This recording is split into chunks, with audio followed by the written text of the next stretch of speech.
Kwaya zote kafanyeni matengenezo. Hiyo midundo mnayofanya hiyo sio ya Roho Mtakatifu, ni ushenzi kutoka kuzimu. Ni upagani paka. Kafiri mkubwa huo. Na hao wazee wanawaogopa kwa mimi siogopi. I don't mind. Sehemu zote mimi nikiangalia nyuma sina shida. Maana pote nilipopita ushenzi unasema stop it. Na you have to do it. Kanisa hatuwezi nikaifunga kwaya. Kwisha. 8 months hakuna kwaya.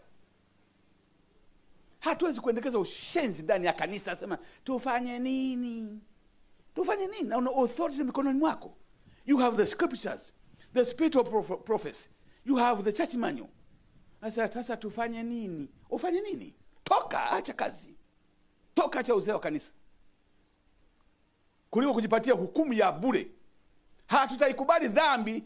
Desire of Ages, ukurasa wa 152, aya ya 3, mstari wa 3 wa aya hiyo. Hataikubali dhambi kwa kunyamaza kimya, kwa tendo, kwa neno, au kwa kuwepo tu.